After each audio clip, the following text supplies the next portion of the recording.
right? Like if everyone gets bullish or if everyone gets bearish, sometimes in the short term, the market will then sort of flip the script and then make everyone FOMO in or panic sell before then doing the move that seemed like the most rational one.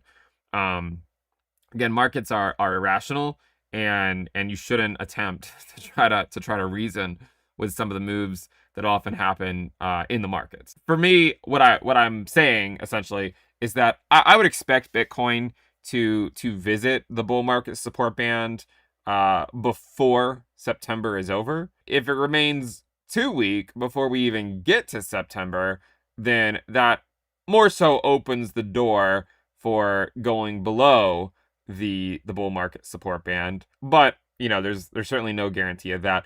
The crypto market is standing on shaky ground right now, with Bitcoin showing signs of weakness just as Ethereum finally smashes through to a new all-time high. According to analyst Benjamin Cowen, Bitcoin appears poised to retest the bull market support level. This technical level combines the 20-week simple moving average and the 21-week exponential moving average. He warns that short-term rallies will likely be sold off. He says the probability is high that Bitcoin will revisit this support zone sometime in September, a move that has repeated itself in previous post-halving years. Cowen explains that Bitcoin has consistently struggled to surpass the $124,000 zone, a level that aligns with previous cycle resistances. He believes the local top is already in place, and that the easiest path for Bitcoin right now is downward. But he makes it clear that a drop toward the bull market support band does not mean the cycle has ended. The real line remains the 50-week moving average. As long as Bitcoin maintains that level in weekly closes, the bull market will continue. However, if Bitcoin were to lose its value, especially on multiple weekly closes, a deeper correction of 50% to 70% could occur, marking the end of past cycles. The timing is crucial because Ethereum just gave Bitcoin the signal to move. Ethereum breaking into new highs was the missing piece before Bitcoin's pullback. Now that it has happened, Bitcoin has the green light for its own correction. Caution prevails in the outlook, as September once again appears to be a month of volatility. Let's dive into highlights from Benjamin Cowen's sharp market analysis to uncover what's next for Bitcoin and Ethereum. Please don't forget to like, subscribe, and enable notifications for more in-depth content.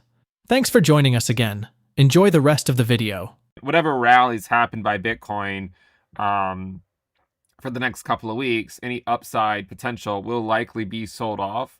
And the reason for that is because I think that Bitcoin is on its way to check in with the bull market support band. Now, clearly I've said for a while that the check-in with the bull market support band would likely happen in September. It's not like it's impossible for it to happen in August, I want to be clear, but just looking at prior drops, we've seen oftentimes Bitcoin check in with the 20-week SMA, 21-week EMA in the month of September in post-halving years. This drop here was September of 2021, and of course you have September of 2017, and of course you have September, maybe early October of 2013, right? So you have these drops that Bitcoin tends to carry out in post-halving years or post-election years. Even in 2020, we've seen some comparisons to that. You can also see that it dropped to that bull market support band in September. And actually that one has a lot of similarities in terms of sort of the capitulation low, right? And then a rally back up and then kind of sideways where it doesn't quite tag the 20-week SMA. You see that? Kind of a similar thing, right? Up and then sideways where it doesn't quite tag it. It gets another move up and then sideways and then back down in September. So I think that's what's happening right now.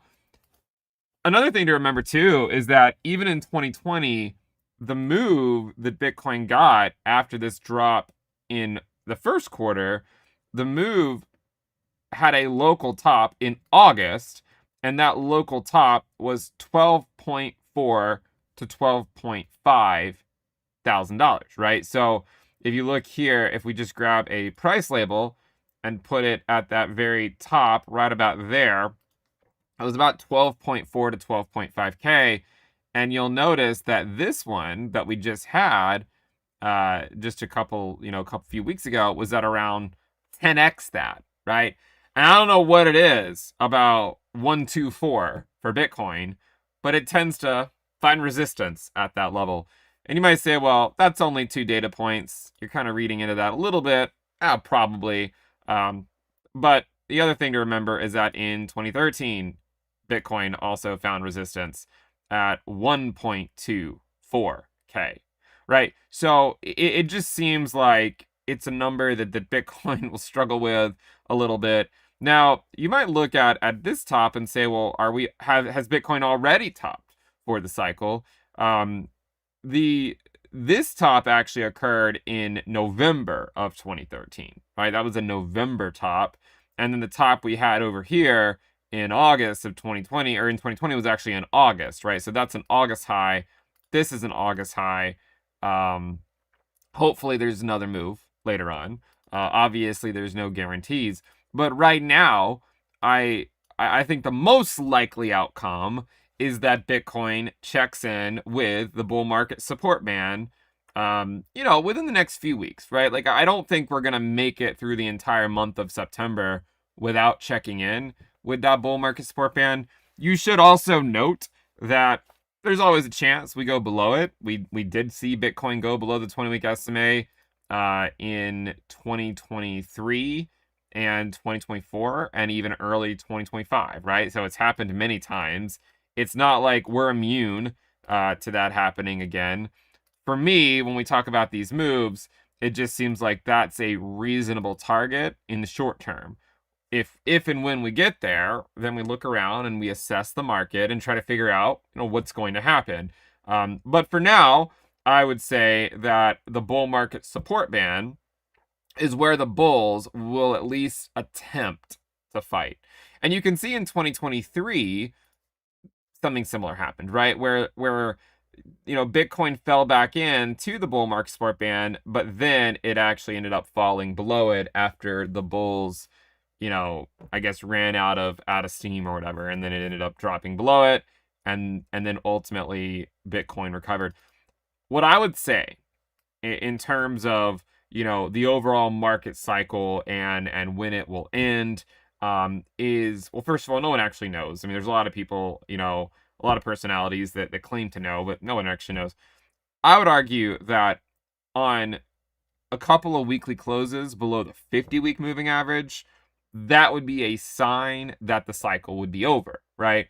And we haven't actually had that this cycle. We've had a couple of close calls, but every single time we've gotten down there, Bitcoin has managed to escape and then ultimately go on to put in new all-time highs. If you look back at prior cycles, even last cycle, you can see that Bitcoin, maybe had one weekly close below it, but it ultimately went on to put in new all-time highs. And then once it started getting multiple closes below the 50-week moving average, that was a sign that the cycle was in fact over. If you go back and look at the cycle before that, once Bitcoin had these weekly closes below the 50-week SMA, there was still a rather large drop ahead, right? A 60% drop back then.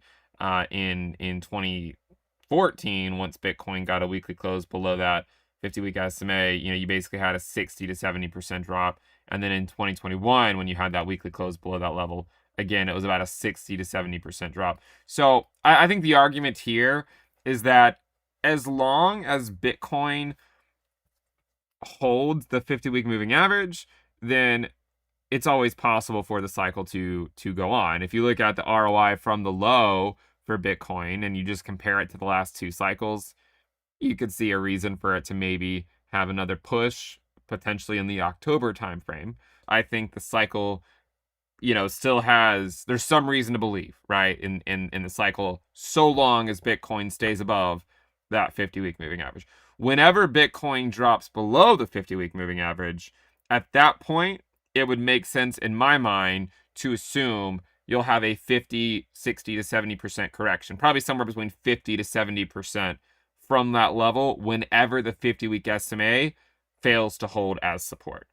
Historically, it has failed to hold as support, near the end of post-halving years or even in midterm years, right? You'll sometimes see it happen in midterm years where it'll bounce off of it for a little while and then ultimately be unable to continue to hold it. The other thing that I've mentioned as well is that I said over many, many times that Bitcoin would go to the bull market support band, but only after Ethereum puts in new all-time highs. Ethereum's move to new all-time highs is a historic event, marking the end of 4 years of waiting and silencing its critics. Cowen always argued this push would not happen until Ethereum returned to its regression band near $1,600, which it successfully tested earlier this year. That retest laid the groundwork for the explosive breakout above $4,000. However, this very achievement also sets the stage for a looming correction. History gives plenty of warnings. In past cycles, Ethereum has been hit by major sell-offs in September, especially in post-election years. In 2017, it dropped 48% in September, and in 2021, it fell by 34%. Cowen expects something similar this year. He says Ethereum may still have room for one more push higher, possibly reaching close to $5,000, but that this top would be short-lived before the market drags it back down in September. The correction will likely come alongside Bitcoin's retreat, with the broader market feeling the weight of its usual seasonal pressures. Despite the current mood of celebration, Cowen advises strong caution. He believes the healthiest scenario would be a September reset that clears excess leverage and positions the market for a much stronger rally into October. Without that pullback, Ethereum's current melt-up could risk turning into a much more dangerous top. For now, the message is simple. Ethereum's breakout is historic, but it also signals that a correction is near. Let's get back to Ben Cowen's insightful analysis. I mean, Ethereum hitting a new all-time high after 4 years, in my opinion, is a cause for celebration, right? How do you not celebrate something like that? Because only a few months ago, so many people were calling for the death of Ethereum and how it would never go to all-time highs. And yet, here we are, right? It's proof that there was nothing really wrong. We just had to see Ethereum go home. And this entire move of Ethereum going home and then going to all-time highs, what I think is the most likely outcome is for Ethereum to drop in September. Now, where will Ethereum drop in September? First of all, look at the calendar. Is it September yet? No. Okay? So if Ethereum goes up this week, get off my back, right? It'd be great if Ethereum went up this week. I would love to see it sweep 5K before a pullback in September. But unfortunately, I don't always get what I want. But I do see a pullback coming for Ethereum next month. I want to draw your attention to the last 2 Septembers of post-election years for Ethereum.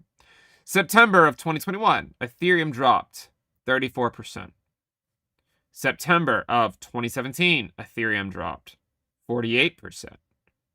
I think Ethereum will check back in with its bull market support band in the coming weeks. So, essentially, we get the run of the highs. And by the way, I mean, as far as I'm concerned, this was the more optimistic outlook. What I'd like to see happen is for Ethereum to run the highs in August so that in September, when we have our negative seasonality for whatever narrative you want to make up, it corresponds to the initial pullback off the highs. Because a lot of times when an asset sweeps a high that's been holding resistance for like 4 years, it's going to get usually a knee-jerk reaction back down. It's great if that reaction back down can correspond to a time when we already have bad seasonality. If Ethereum were still sitting at 3,500 right now, I would not like that at all, because what it essentially would mean is that, then it would mean that, the pullback could take us back into the 2000s, right? And then we still have to run the highs and get rejected at some point. So for me, to have Ethereum put in new all-time highs in August was the best case scenario, right? That was what we wanted to happen. Now it's happened, right? Now it's happened. And what I think is going to happen is the time frame for Ethereum to set its local top is over the next week, approximately 1 week. It could go as late as very, very, very early September, but I would lean towards thinking it's just going to be in August. But I'm not completely closed-minded to the idea of it happening the first day of September in 2020. The pullback didn't happen until after a spike on the first day of September. So it is possible that something like that happens. But what I think is within about the next 7 to 8 days, I think Ethereum will put in a local top, ideally below, let's put it this way. If Ethereum runs too hot before the September pullback, which I don't think it's going to, right? I mean, it could go, a 5K is fine, right? 5,100 is fine. 5,200 is fine, right? Like, it's fine if it goes there. But if it runs to like 6K or something, that could be it. And I don't want that. I want it to go on, a little bit longer. So what I think would be the best case for the market to kind of set up a stronger October, what I think would be a better scenario is for Ethereum to pull back in September to then allow an explosive October, right? That is what I think would be the best case scenario. Because if not, if this is where my streak ends, right, and I get the path wrong, then it would likely just lead to a lot of people chasing, right? And getting sort of like a melt up into a top during a time frame when it doesn't normally top, right? So what I think is the most likely outcome is Ethereum puts in a local top within about the next week. A pullback to the 20-week SMA is going to likely happen for Bitcoin in September. And because of that, it's going to drag Ethereum down with it. Now, when Bitcoin gets that pullback, it's likely going to cause ETH to drop against Bitcoin. That's the most likely outcome. Ethereum is leading right now. It absolutely is. And it's led since it went home in April, right? It has. But I think we need another macro higher low. I think we're going to get it in the September to October timeframe. Could be as late as the first day of November.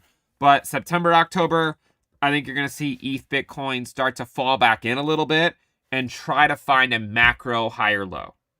So what I'm watching for over the next week is for Ethereum to find a local top. It could already be in theoretically if the high is just 49.56 or whatever. Could be in. Could also easily see a scenario, right, where Bitcoin holds on for like one more week, allowing Ethereum to run 5K. The crypto market now stands at a tense crossroads. Ethereum has delivered a breakout that many doubted was possible.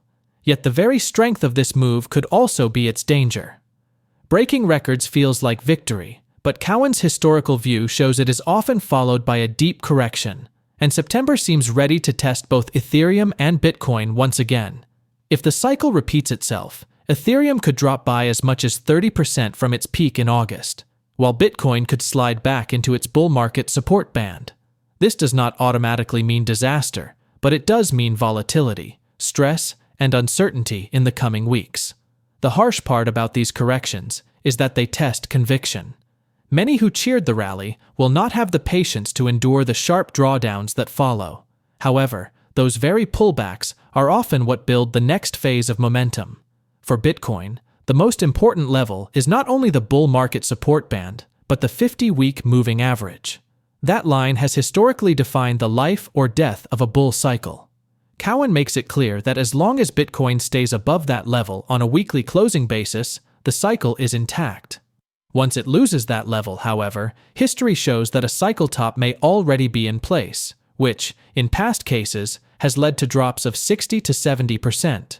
Right now, that line has not been broken, but it remains the most important signal to watch. Now, The fear is not even the routine September correction, but what happens if Bitcoin cannot hold above the 50-week moving average. If that fails, the bullish story turns into a bearish nightmare. For now, the message is caution. Ethereum's new all-time high is an achievement worth noting, but it does not guarantee endless gains. Bitcoin's retreat to support could set up a stronger rally for both assets into October. However, it could also expose weakness if those key levels break. The truth is that the next few weeks will determine whether this market continues to climb or begins to unravel. The warning signs are flashing, and historical patterns are clear. While the cycle may still be alive, investors should brace themselves for turbulence and prepare for the possibility of sharp drops before any new highs can be sustained. Thanks for watching, and don't forget to like and subscribe. See you in our next video.